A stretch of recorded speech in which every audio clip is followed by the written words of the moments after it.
Hey everyone, welcome back for another deep dive. Today we're tackling a case that's really tugged at our heartstrings.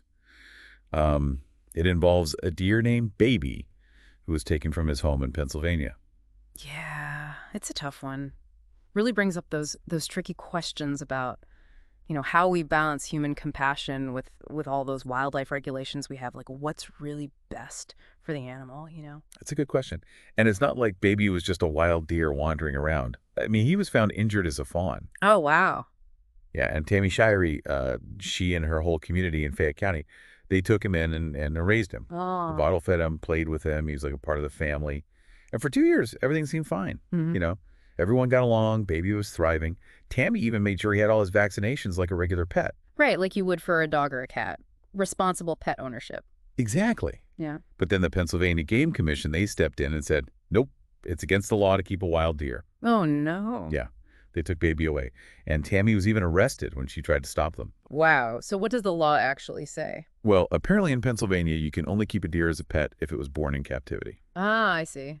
So Yeah. because Baby was found and not born? Exactly. He wasn't eligible. And people are outraged. I mean, there's a change.org petition with thousands of signatures demanding Baby's return. Really? Yeah.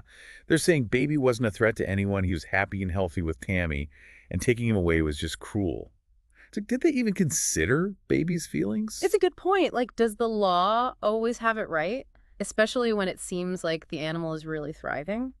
This reminds me of that whole controversy with Peanut the squirrel. Do you remember that one? Oh, yeah. Everyone was so upset when they took Peanut away. Yeah. It seems like we're starting to see more and more of these cases where people are questioning how we handle these human-animal bonds, especially when wild animals are involved. For sure. And I think this case with Baby really forces us to look at all the gray areas in these wildlife laws. Like, are they always black and white? What happens when we find a situation that doesn't quite fit? Huh. Especially when there's so much love and care involved. Absolutely. And what about the animal's emotional well-being? Is that even considered? It seemed like Baby's bond with Tammy and the community was incredibly strong. It must have been so traumatic for him to be taken away from everything he knew. It really makes you think about how we balance public safety and animal welfare with, well, individual compassion and that amazing bond humans and animals can have. So help me understand this a bit better.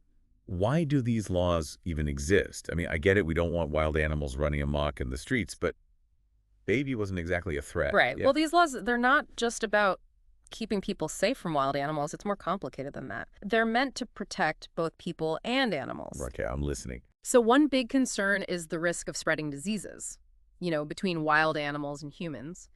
Things like rabies, Lyme disease, those can be a real problem, especially if people are in close contact with wild animals. Ah, so the laws are there to kind of minimize that risk. Yep, exactly. Public health is a big part of it.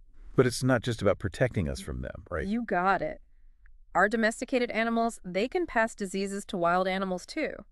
Think about it. If a deer catches something from a dog, it could spread through the whole deer population. Could be devastating. Wow, hadn't thought about it that way. It's like we need to be careful about the whole ecosystem. Exactly. Balance is key. Okay, but back to Baby. He seemed perfectly happy and healthy with Tammy. Right, and that's where things get kind of tricky. See, wild animals, they've evolved to live in their natural habitats, right? Hmm. And sometimes, even if they seem content with humans, they might be missing out on some pretty important stuff. Well, think about it. They need space to roam, they need to interact with other deer, and they need to do the things they're naturally driven to do, like foraging for food. That's not always possible in a house, no matter how much love they get. Oh, I see what you mean. Like we could be holding them back without even realizing it? Yeah, good intentions, but maybe not the best outcome for the animal. And there's always the worry that keeping a wild animal could lead to behavioral problems, or health issues down the line, even if they seem okay at first. Oh, so we've got these laws to keep everyone safe and healthy, make sure wild animals can live like they're supposed to. But then there are cases like Baby, where he seems so connected to Tammy, thriving in her care. Right. And that's the dilemma, isn't it? Does the law always get it right? Is it always the kindest option? Especially when you think about how much the animal might be feeling. It seems so harsh to separate them when they were clearly bonded. And that's what a lot of people are saying. They think there should be some flexibility in the law when it's clear the animal is loved, well cared for, and not a danger to anyone. Like maybe we can look at each case individually and see if there's a better solution. So not just a one-size-fits-all approach. Right.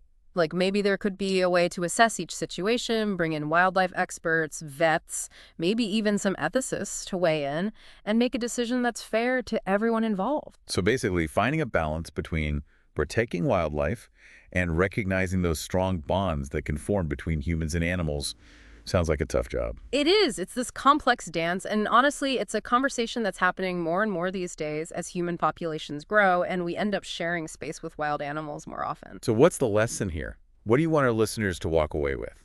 I think the biggest thing is understanding these laws exist for a reason. We got to respect that and learn about them before we interact with wild animals. But also to remember that there's not always an easy answer, right? Yeah. Like, these situations are complicated. Exactly. Baby's story is a perfect example of that. It challenges us to really think about these relationships we have with animals and how we can navigate them in a way that's safe and fair for everyone.